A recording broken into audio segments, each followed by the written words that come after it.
When a young lady meets you and is contemplating hooking up with you, one of the first things she considers is he worth it? Should I increase my numbers over this? Should I have sex with him? Or will this be a waste of my damn time? And the number one question I get from young ladies is, Dr. Rachael, how can I make better choices when it comes to picking a guy to have sex with? I've been striking out in this area. Well, your face and your hands can tell her if you're a sexual beast, if you know how to take charge, and whether or not your package size actually matches hers. Because it is about matching, it's not necessarily about size. So I'm Dr. Rachael, a board-certified family physician and a clinical sexologist with a focus on men's health. And in the last video, we did a deep dive into the issue of size. Today, we'll talk about how your partner can look at you, your face, and your hands and tell if you have an eel or if you have a whale. And they can actually decide if you are a match to swim in their ocean or their pond. In this video, we'll break down the rules of facial analysis and hand analysis as it pertains to guys. What does your face tell your potential partner about you? Do you have an eel? Do you have a whale? How about your drive? Is it going to be any good? Also, we will debunk the number one myth that the man with the whale has the big feet in the room. All these years, women have been looking at the feet, arriving into the room and looking for the biggest shoe, but that's not where you should look. And of course, we will discuss the science behind it. Mismatches happen in so many ways, and the most interesting phenomena is a sexual mismatch. One person wants it all the time, the other person barely wants it.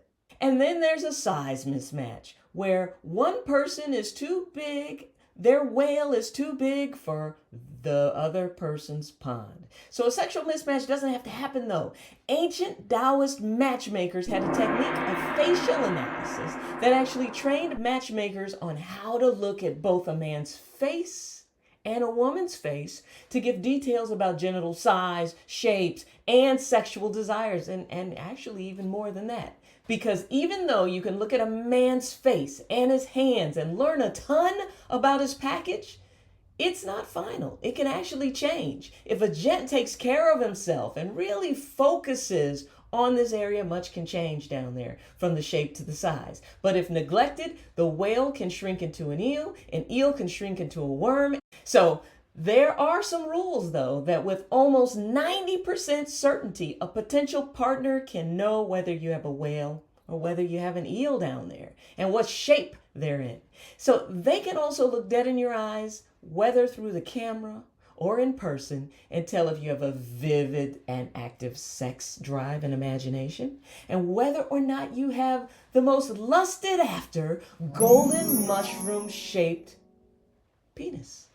Now, unfortunately, most women get it wrong. They look at the tallest guy in the room and see that big size 13 shoe and think, bingo, ha-ha, I have spotted the whale.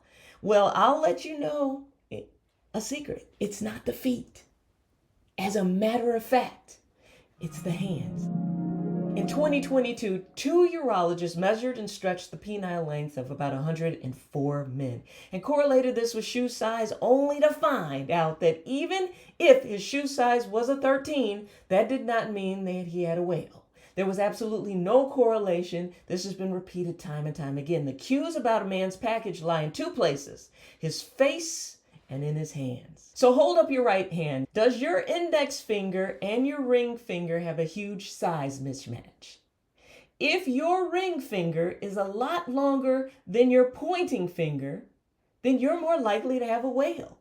Now, this doesn't tell us anything about girth. I'll get into that later in the video, but yes, the second and the 4th digit is where this story begins. Men who have relatively long ring fingers are thought to have been exposed to high amounts of testosterone in the womb. And this long ring finger has been linked to aggression athleticism, sexuality, and intelligence. So is that ring finger a little longer than this one? Because scientists discovered years ago that both finger development and penile growth are actually influenced in the womb by testosterone.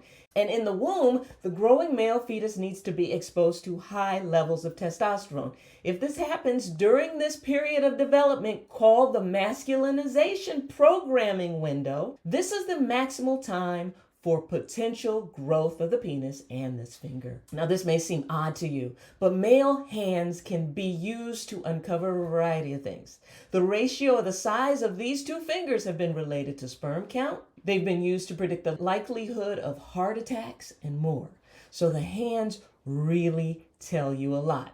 Now, the hands reveal one more important secret about the male genitalia. The thumbs give your partners clues as to the actual shape. The shape of the thumbs represents the shape of the head of the penis. Now, if the thumb is shaped like a mushroom, you are way more likely to have the special golden mushroom-shaped glands. Now, if your thumb is shaped more like a pencil, it is thought that you instead would be shaped down there more like a pencil. Now, ancient Chinese matchmakers looked for this mushroom thumb shape to indicate that a man in question had a golden mushroom-shaped glands, which is thought to be the most pleasurable shape. And it makes sense if you think about it. Now, the base of the glands has a projecting margin, and the groove where the glands overhangs is actually called the corona, like in this picture here. Now, this shape determines the head shape. Now, you're wondering, well, why is this shape even important when it comes to pleasure? Well, I want you to think about it like this. Now, the mushroom shape is better suited to caress the walls of the vaginal canal.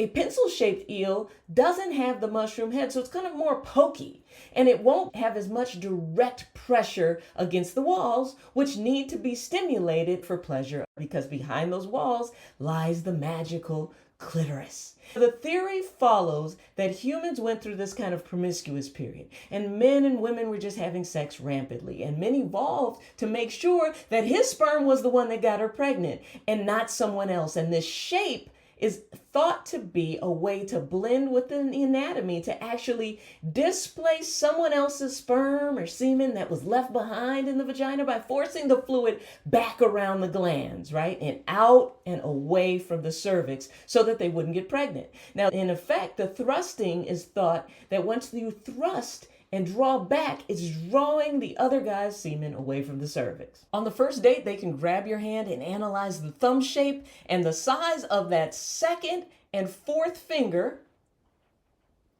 and the rest is history. Now let's talk facial features. These are facial cues that are thought to be 90% accurate. Look in the mirror. Now, a man who has a long nose and his fingers match up, and they're long too, he'll typically have a long eel.